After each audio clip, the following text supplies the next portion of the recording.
Shalom, que o Senhor te abençoe grandemente em nome de Jesus. Nosso devocional de hoje está muito profético. E o ensinamento que Deus nos dá é aquele que nós temos que guardar aqui, no cerne, entre os nossos olhos. Por que que o anticristo, ele quer colocar uma marca sobre nós, né? Entre a nossa fronte, sobre os nossos olhos, né? Não se trata de chip, porque chip não é marca. Chip é um objeto. E, se você pegar pela física, objeto é tudo aquilo que possui massa e ocupa um lugar no espaço.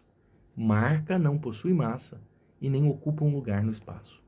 Se trata de um ensino, de estabelecer um ensino em cima ou acima do ensino que Deus colocou aqui na nossa fronte, que está lá em Deuteronômio 6, que era para colocar sobre a sua fronte, inculcar, colocar na sua mente, que devemos amar a Deus de todo o nosso coração, com toda a nossa força e de toda a nossa alma. E o ensinamento do anticristo seria acima disso. Eu também posso amar a outros deuses, que eu também posso venerar outros e me prostrar diante de outros. Então, tudo que o anticristo prega é de fato, contra o ensinamento verdadeiro do Senhor Jesus. Olha esse texto no livro do Apocalipse, no capítulo 6, no versículo 12 a seguir. Diz assim: E vi quando o Cordeiro abriu o sexto selo, e sobreveio grande terremoto.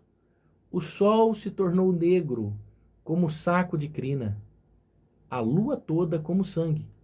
As estrelas do céu caíram pela terra, como a figueira, quando abalada por vento forte, deixa cair os seus figos verdes. O céu recolheu-se como um pergaminho quando se enrola. Então, todos os montes e as ilhas foram movidas do seu lugar.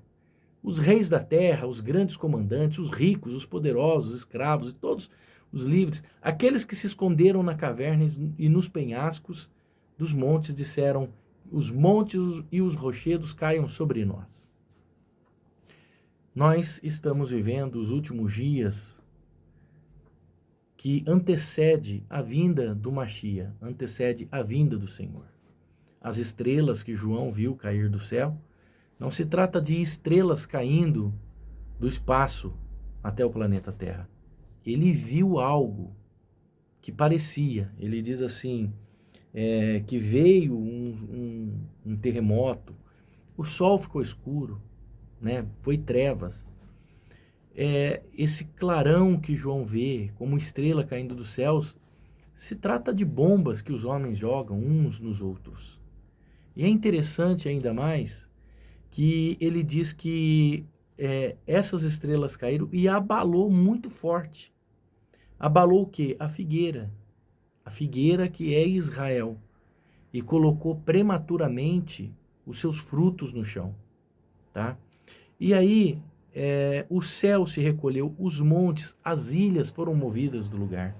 O que é que pode mover um monte? O que é que pode mover uma ilha do lugar? O que é que pode mover algo tão forte, tão poderoso de um lugar? Já que até os montes são considerados como os justos. A Bíblia diz no Salmo 125 que os que confiam no Senhor serão como os montes de Sião que não se abalam, mas permanecem para sempre.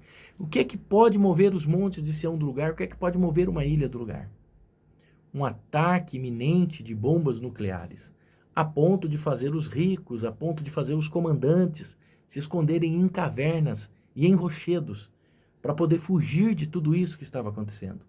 Só que depois de tudo isso acontecer, a desgraça foi tanta que eles diziam assim, que caiam sobre nós os montes, que a gente venha morrer, que caia sobre nós as pedras, a gente deveria morrer também com tudo isso, de vendo tanta morte e tanta desgraça. Porque como vamos enfrentar agora o Cordeiro e a ira de Deus sobre nós por tudo isso? Então, os dias do Senhor estão muito mais perto do que você imagina. Falta apenas uma profecia para se cumprir.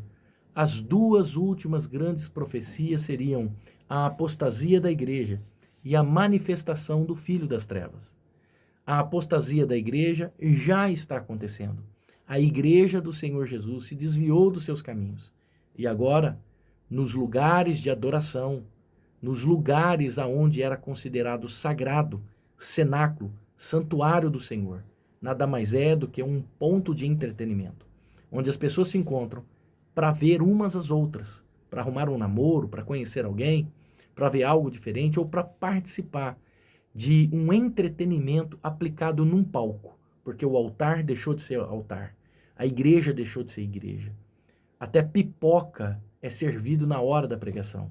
As pessoas estão ali dentro do altar como que se vestindo, como que se estivessem em praias, como que se estivessem em casa de repouso. O templo deixou de ser o lugar sagrado, o templo deixou de ser o lugar aonde Deus se manifesta. O templo deixou de ser ministrado palavras que confrontam o pecado e que confrontam o ser humano. E agora, as palavras ministradas dentro do templo são palavras que consolam o ser humano pecador. São palavras que consola o pecado e não confronta o pecado. São palavras que direcionam as pessoas no seu ego, no seu egocentrismo. A palavra de Deus deixou de confrontar e a palavra de Deus deixou de orientar. Então esta é a apostasia da igreja. Não temos mais grupo de louvores. Temos agora bandas, temos agora pessoas famosas, temos agora espetáculos, temos agora encenações. A apostasia da igreja já está acontecendo. O que falta agora é a manifestação do Filho das Trevas, do anticristo, que se assentará no templo e enganará, a Bíblia diz, até os escolhidos do Senhor. Os tempos são findos. A vinda do Senhor está aí, muito mais perto do que se imagina. Acorda, igreja do Senhor Jesus, para que você não seja enganado pelas artimanhas do diabo, artimanhas de enganar até aqueles que são escolhidos, aqueles que foram preparados para ser a lavoura do Senhor, para ser reis e sacerdotes com o Senhor. A vinda está muito mais perto do que se imagina. Que o Senhor te abençoe, que você tenha um dia repleto das bênçãos de Deus e que o Espírito de Deus te faça refletir sobre a volta do Senhor Jesus. Deus te abençoe. Shalom.